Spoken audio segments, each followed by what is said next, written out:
You know, I don't know if I actually believed in a God, but if I did, then I really felt betrayed by him. That why make this beautiful, perfect flower and then just trample it afterwards? You know, what was the point in that? What was the meaning of that?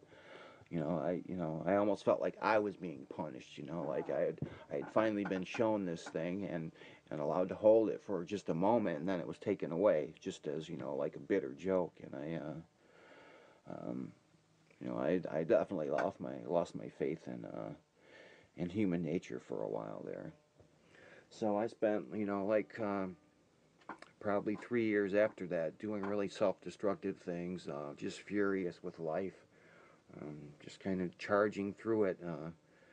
When I was little, when I was a kid, I used to play this game in the bathtub where I would try and keep all the water on one side of the bathtub, which is pretty much impossible. It just can't be done. But but it was a game I would play, and I kind of felt like that's what I was doing in my life. I was just trying to keep everything bad and evil and everything that would destroy me back. And you can only do that for so long before you tire and you realize it's futile. There's no way you're going to be able to do that forever, and it's never going to relent. It's never going to stop.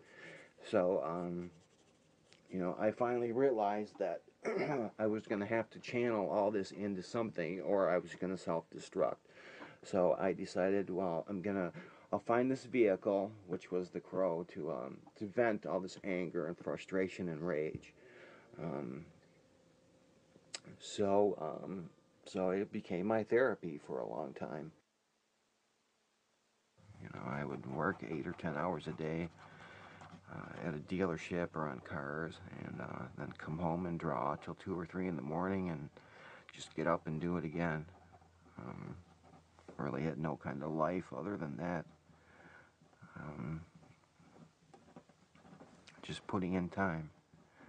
But gradually I just, I don't know, I think music had a lot to do with it. I actually found some musical groups that I felt like were really speaking to me or spoke for me, that where somebody actually understood what I was feeling and validated it, like Joy Division. Joy Division being a main influence on me, and their influence is really prevalent throughout the whole Crow book. And Eric was typically just a vehicle for my emotions, but I was never really comfortable with drawing myself, so I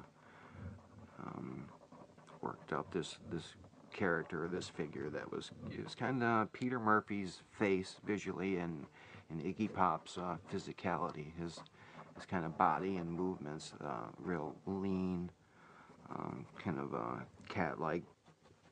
Shelley's like just a literal translation of Beverly. Nothing much had changed. I've kept that '70s hairstyle, and just kind of tried to capture her innocence and that kind of white light quality that I saw. And it was difficult to do. It wasn't fun. It was a lot of times it was like picking at scars, reopening old wounds, and as a result, I could only do so many pages at a time before I'd have to stop. And because of that, it took almost 9 years for me to finish it. I could only do it in like 20-page increments, and then I would have to stop. That's why the chapters are usually, only from 3 or 4 to 10 pages long in The Crow.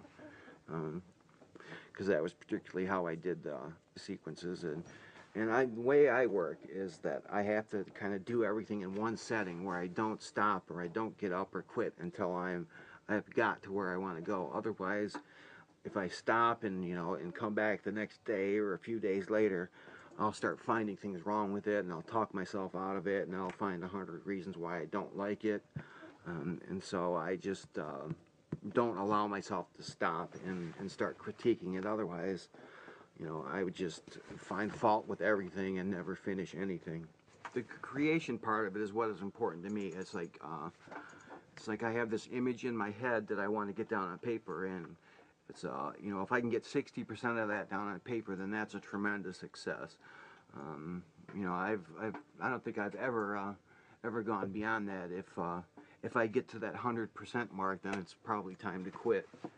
But I was just, you know, preferred paintings hanging in galleries or hanging over a sofa or something. That was just never important to me. It was never the finished work. It was just, you know, getting what was in my head down on the paper, which was important to me. So I finally finished it, you know, like in the late 80s. I think I did the first page in like 1981. And I didn't finish it till like 1989. And it was basically something that I just did for myself. I had no intentions of publishing it anywhere. I never showed it to anyone. It was just this vehicle for me to, you know, this cathartic type thing that was supposed to be helping me. Virtually everyone in the book is based on a real person. People I worked with or people I knew. Yeah, Fun Boy was kind of a cross between Iggy Pop and Jim Carroll. Jim Carroll being another 70s poet singer that I was influenced by. He was from New York and very much a part of that 70s art scene there. But really nice, strong lyrics. In fact, he even had like a semi-hit song here in the U.S. with People Who Died. You know, and all the names were from graffiti I had taken off buildings in Detroit. You know, different street corners that are in the book are actual places. In fact, I didn't make up any place. They're all real places, or were at the time, places in and around Detroit. A lot of them have been cleaned out or mowed down because of Detroit just had legalized gambling okayed in the last few years, and they really cleaned out a whole section of the ghetto for these big casino buildings. People have this image of Detroit as like a really dangerous, you know, anything could happen type city. It's funny, you know, I go some places and you know, I'm down south and I tell them I'm from Detroit, and people like will literally take a step back, or you know, they definitely take you a lot more seriously. You know, people always ask me, why do you still live in Detroit? And it's, well, you know, this is where I grew up, this is where my friends are, I know where everything is.